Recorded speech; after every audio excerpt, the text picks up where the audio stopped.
This video is sponsored by Wing Technology, your ultimate flight sim hardware solution. Hello everyone, I hope you're all doing wonderfully well. That time has come, and I've been putting this off for a long time because it's basically just relatively boring work.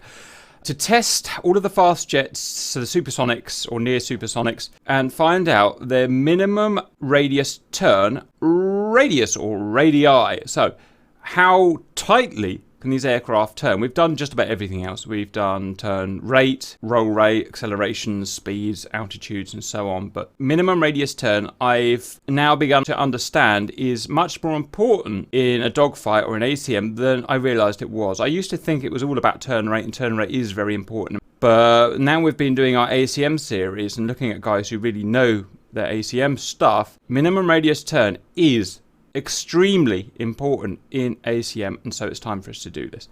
All of our test parameters will be normal. For instance, we're in 29.92 inches Mercury Q and H. All of our fighters or our aircraft here have 10% fuel, and that is to eliminate any fuel bias. If we have more than 10%, then we have to start worrying about bias, like, okay, how do we work out what is a fair amount of fuel to put in the flanker as opposed to the Harrier and stuff like that. And that's one of the gripes we've got about the turn rates videos that we did. We did 50% gas because I thought that would be more useful for you. That's what you're actually going to have. So for this test, we're going to do 10% fuel, which for what makes no difference means zero fuel. And we'll have fuel burn turned off, so we don't actually use any fuel. These tests here today will all be done at sea level. In terms of the way that we do the test, I mean, this is actually interesting. How do we actually do a minimum radius turn? Well, my understanding is if I take a plane like this here with full pitch augmentation, this plane here with full pitch augmentation and fly-by-wire, I'm going to start slow. I'm going to go into a left or right turn. I'm going to hold it on maximum power. I'm going to hold it at maximum or full aft stick. And the avionics will sort it out. The aircraft will reach its maximum allowable angle of attack, about 26 degrees in this aircraft here. Pin it to that limiter, and that's it. I can't turn any tighter than that. It will go as slow as it will let me, and that will give us our minimum radius turn. For an aircraft that doesn't have such advanced avionics, this one here won't have those avionics. It's going to be more difficult. It's going to be much more skill based, because if in this plane I do full power and full aft stick, almost certainly it will just stall itself. The angle of attack will get too high because it doesn't have a clever limiter like this, or not as clever as this, and it will probably stall itself, as what we'll find. Maybe the same thing in the Tomcat, maybe the same thing in the Vig, and we'll just have to go and see how each of them fly. But essentially, what I'm going to do today is I'm going to be using maximum power and the maximum angle of attack as possible. Those two things together should, in theory, give us the minimum turn radius. Harrier, we're going to be using just nozzles forward. We can do another one with vector thrust later on, but let's just keep it simple for now. Okay, guys, we'll start in the F-16 simply because it's super easy. The avionics will do all the work for me. Let's see what we can get. So, we're going to go in a right bang at sea level, full power, max aft stick. You can see the angle of attack. You can see the IAS, everything you need to down the bottom there. Let's see what she can do. I'm going to let that speed bleed all the way down as far as I dare let it. I believe the slower I'm going to go, the tighter my radius of turn will be. And at some point, the avionics will stop me pulling full alpha. That's probably it there. Okay, so you can see it's taking me down to 24 degrees angle of attack. I'm sustaining about 180. Nothing else to say, really. So we can get that from the tac view. Let's make it a little bit harder for ourselves. Let's try a MiG-21. Without avionics per se, though I know there is some augmentation in there, but let's try it, just doing it, and see what happens if I don't put any pilot augmentation in. Watch this. Extra power.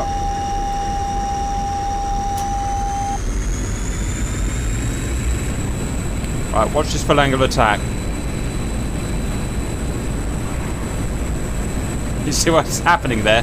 It just simulating a wing being stalled, something like that, and the plane just rocking out. It's not sustaining the turn.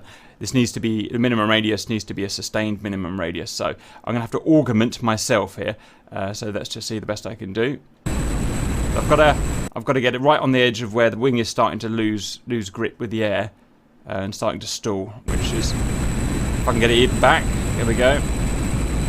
I've got to maintain that with not getting too fast, which shouldn't be a problem as it's not actually a very powerful plane compared to the others. So you see the speed dropping. So I've got to start balancing that where I can feel the wing starting to go. This all comes down to the things I say about how you make a clever flight model, the only way I can tell is by sound of the sound engine and the shake of the cockpit. That's all I can hit. That's all I can do. It. A real pilot feels it through his butt. I can't do that. So, or not, you know, not effectively enough. Let's listen and watch.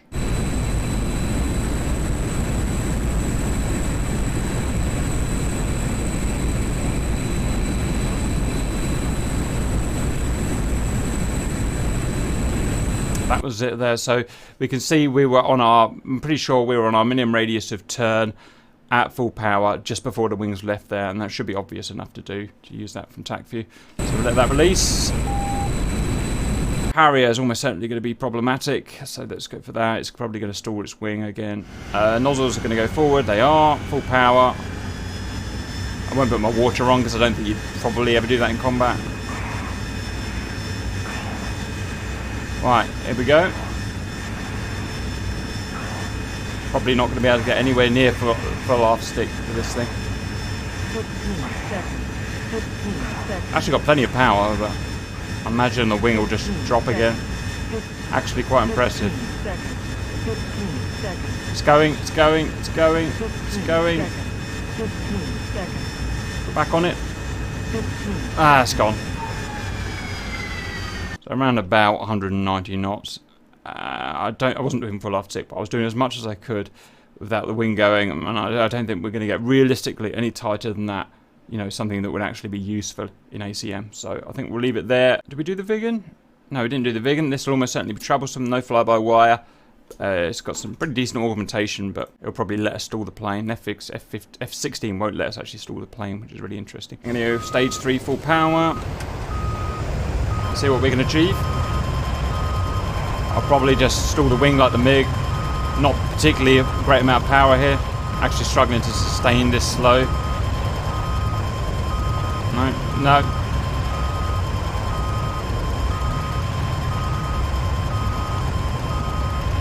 Actually quite impressive.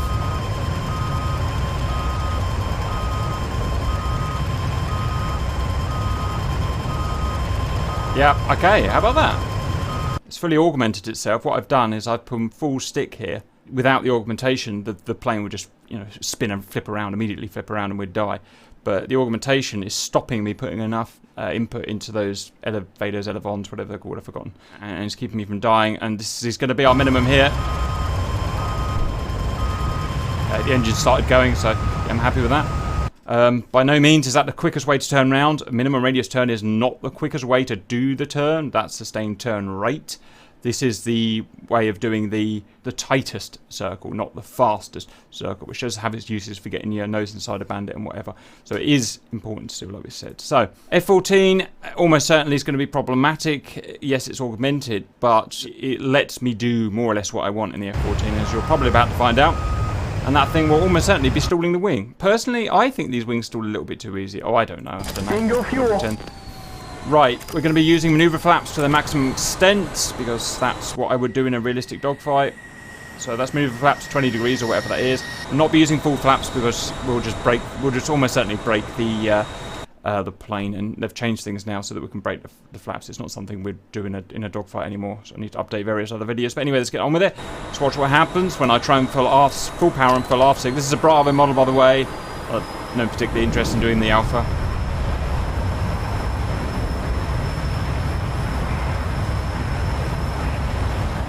Lots of power.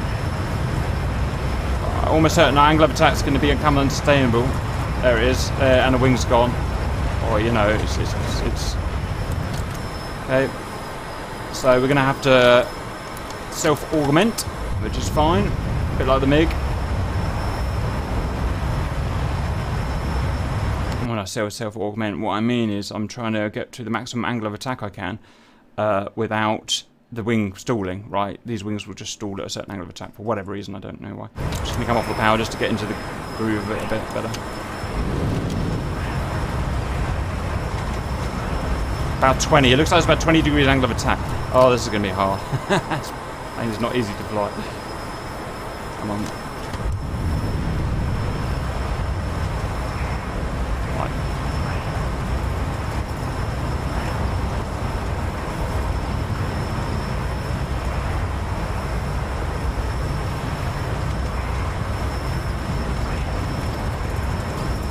Ah, why am I such a bad Tomcat pilot? And a wing's gone. Really not easy.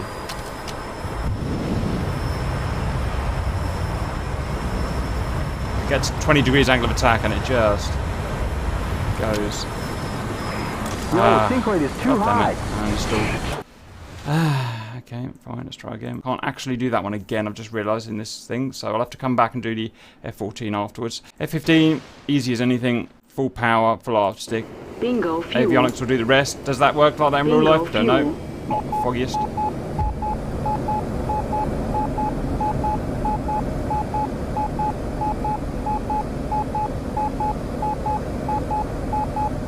Wow, look how slow it lets me drive. I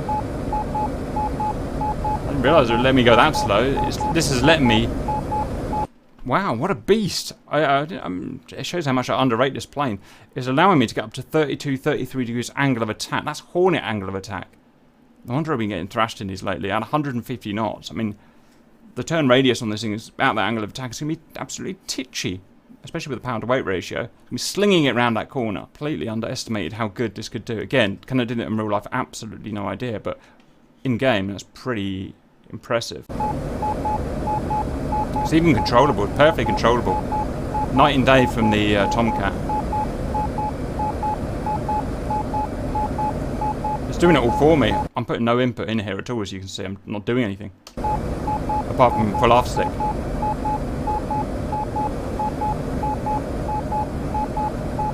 Okay, I mean that almost feels a bit too easy. Let me know what you think, if you guys think that's realistic or not.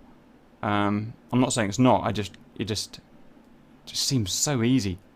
The augmentation doing all that for me. It balanced me at 33 degrees angle of attack, 150 knots, absolutely perfectly. F5 is augmented in the pitch, I believe, but let's see what happens. Also, very low power to weight ratio, so power to drag as well, I suppose, in a turn. And she doesn't handle the angle of attack very well either, I don't think. Actually doing bloody well. Very smooth. I'm nearly full after stick. Okay, I'm full after stick now. Let's see what she does. Perfectly controllable. Now, will she stop me getting slower? That's what I'm looking for. See how well augmented she is.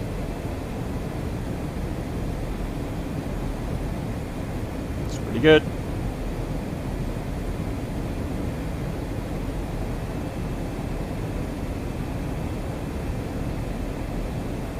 She will.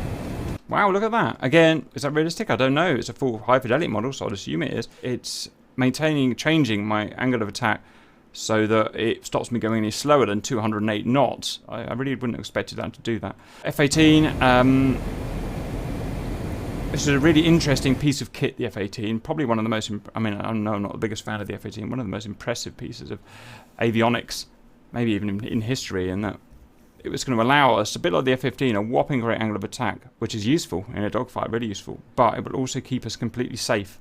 It won't let us die. Watch this whopping angle of attack, and watch how it augments it to stop me from dying. Well, maybe it's not. It's not. It's not. It's going to let me die. Look at that.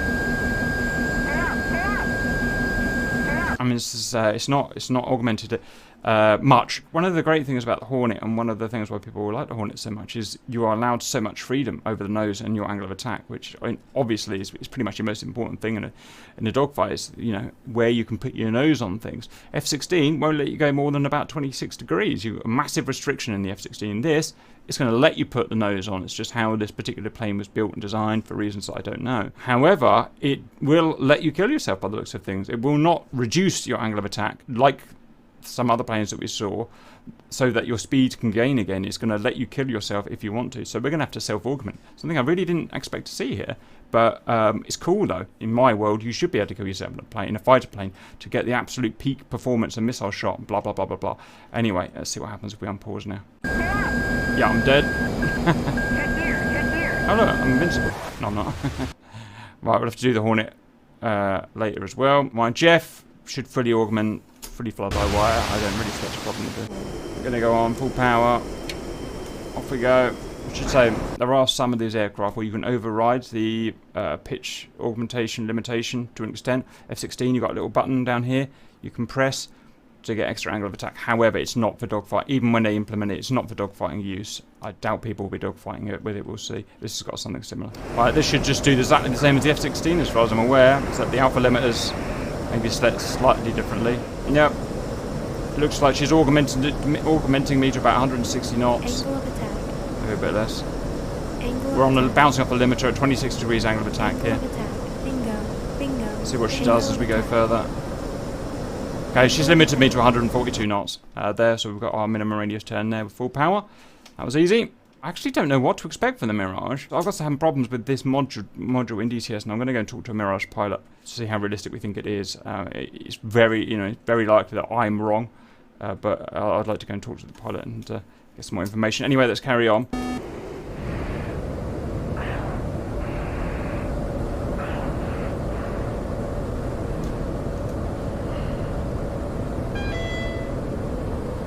Okay. Feel the avionics, fly-by-wire doing their thing, a bit augmenting, and it's got me set there at 160 knots. That was quite a good system. That's probably the most fastest acting system I've seen. It's pinned me at 160 knots. It's moderating my alpha, 26 degree angle of attack, 26 degrees, and that's going to be our minimum radius turn there. Full power. Next, MiG-29A, just the absolute king of kinematics. It's so powerful. However, it's a bit of a handful, so watch this space. In terms of augmentation, fly-by-wire, not the foggiest, so we'll just see. Handles relatively well. Haven't dared to go anywhere near full half stick yet. I don't think I can. No, that's me done there, right there, I think. Not that much augmentation. It's much more about pilot skill by the looks of it. I'm self-augmenting there. I think that's the best we can pull. There, we're about 180 knots anymore. I'm pretty sure at full power she is just going to fall out. She is just going to drop a wing, or it's not going to work. So that was interesting. Not really was expected. We've got 25 degrees angle of attack.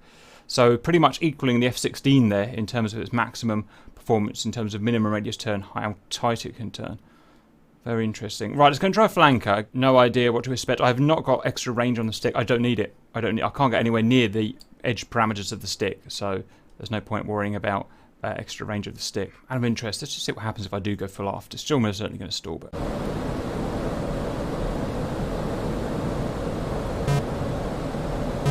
Yeah, you see, I'm on full right roll now, and I can't keep the nose down. I don't think we can really say that that is a useful minimum radius turn, and I'm gaining altitude. I think we had it where we were. I think that's realistically the tightest we're ever going to be able to turn. Flanker, I mean, I'd have a guess it's the same type of augmentation, so I don't need extra stick range. I'm just not going to need it by the sounds of things. It doesn't have extra powerful engines, and I won't need ASE override. If you're really super skillful, you could use ASE override for this, but the average guy is not going to be able to, and I certainly won't be able to, so less power to weight ratio, but it's just not that important in minimum radius, I guess. Power to weight ratio. Very important in maximum rate of turn. Oh, look at this, is completely different. I'm going full aft stick. It's completely different augmentation in here, or whatever is allowing me to go full aft stick.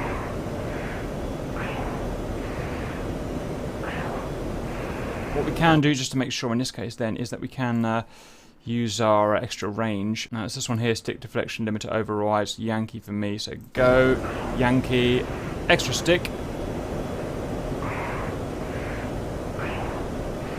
Make sure it's actually working.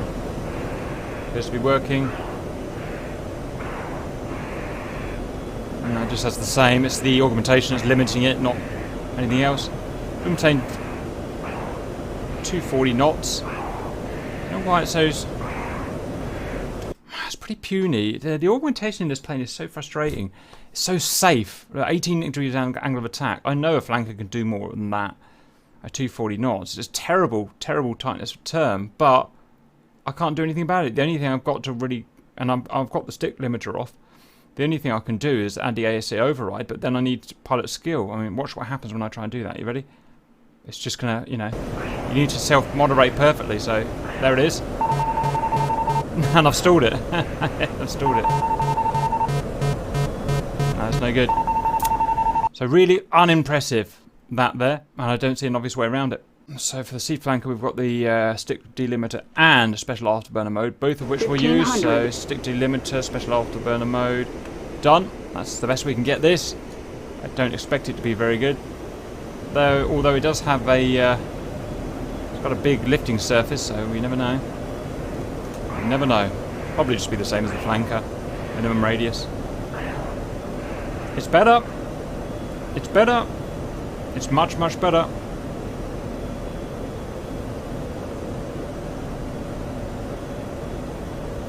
I don't know why. I may even be allowed to stall it. No, it's got me nice and safe right there, look. 188, 186 thereabouts. It let me do much tighter turn than the flanker. Reasons? May have made a mistake on the other one. That's the only thing. It's got extra power with the afterburner mode. I wouldn't have thought that'd make a massive difference. There it is. Angle of attack. 22 degrees angle of attack. Let me just go and try the stick delimiter again on the SU-27. I may have made an error somewhere.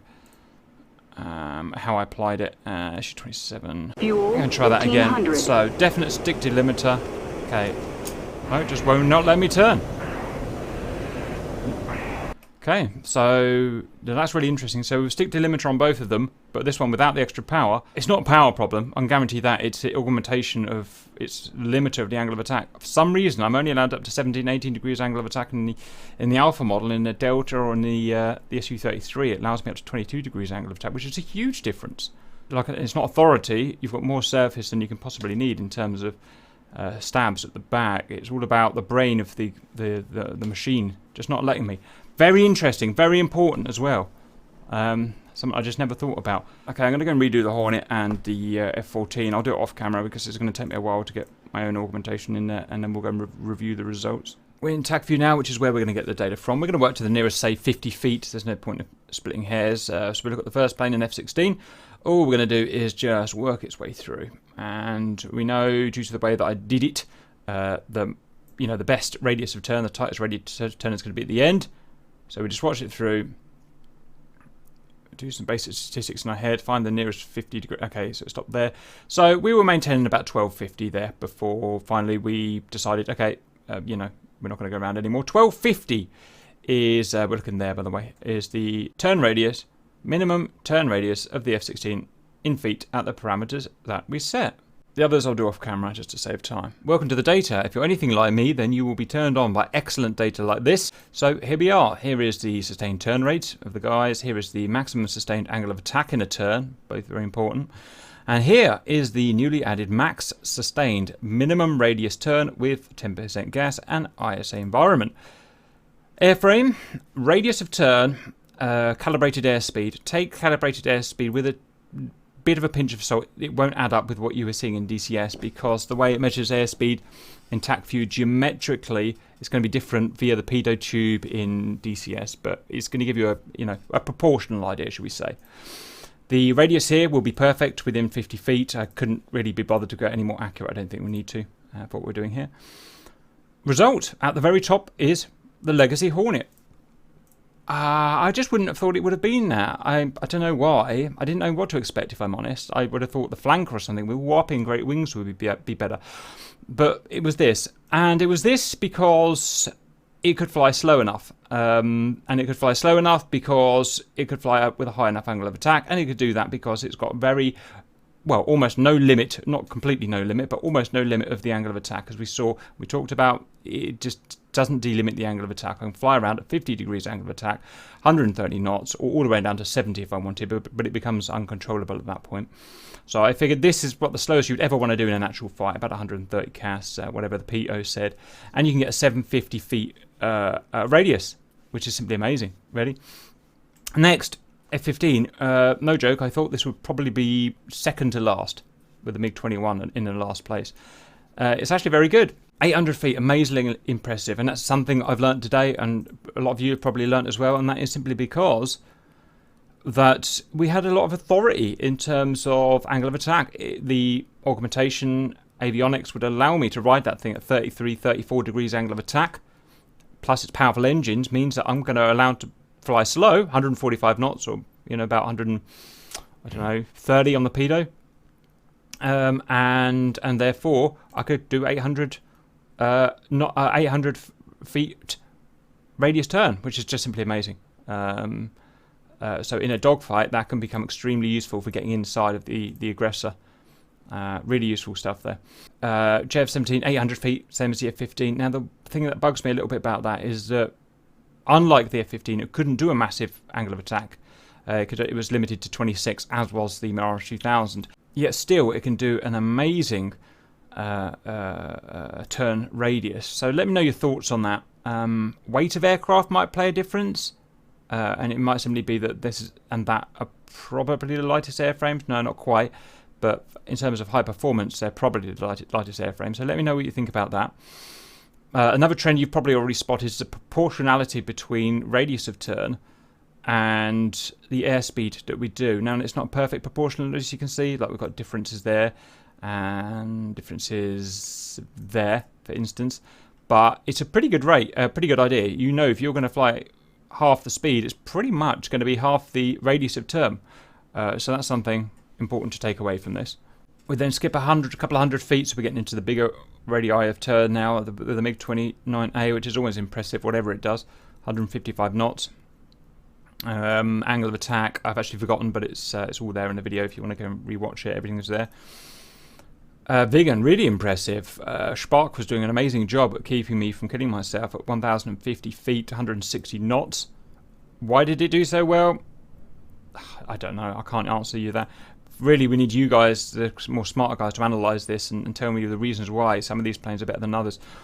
SU-33 with special afterburner mode and stick delimiter did 1,100 feet, which is impressive. This is almost certainly the heaviest plane here. 185 knots. And it did better than its cousin, at least, because it could go slower, because it would have 22 degrees angle of attack rather than 18, like in the flanker. Why is that limiter there? Absolutely no idea. It doesn't seem right to me, if I'm honest. I don't see why there'd be any reason for that, but let me know what you think. Oops, I've accidentally rig 15, I meant MiG-21. Zap. MiG-21 with special afterburner mode did a really impressive 1150 at 205. How did it do that? I don't know. I just don't know. It could barely achieve any angle of attack, and I don't know. You guys can have to tell me that. But these are accurate. These are geometrically forecast in TAC view. I don't think there's any chance of them being wrong. And I didn't just pick the instant. Remember, sustained. I chose the sustained radius, so they're definitely right. Flanker, further down than I thought it would be, but it is heavy. The reason it was so far down, I reckon it could have been up in the 1,000 area, but it limited me to 18 degrees angle of attack. That's just not enough if I want to turn tightly. It's as simple as that. So that really was an avionics problem. Augmentation problem. F-16 pretty poor, 1250 at as high speed with a limited angle of attack. AV-8B, I mean, it never was meant to be a serious contender. It's not a fighter. It's not designed for this kind of performance. It held its own though, 1250, 200. You almost certainly could do better with Viffing, but that's not for today. F-14B, I found it really, really hard. F-14 is not a easy plane to fly slow, as I'm sure you all know. That's the best I could maintain for about 10 seconds in the background. Very fast, about 200 on the PO, I think it was. I was getting all sorts of problems, as you saw. F5 always comes last in everything, but it's a good plane. 1350 and then 210. So those are our minimum radius sustained turns in the parameters shown. Anything you want to add to that, RC? No. Hope you enjoyed that. See you later.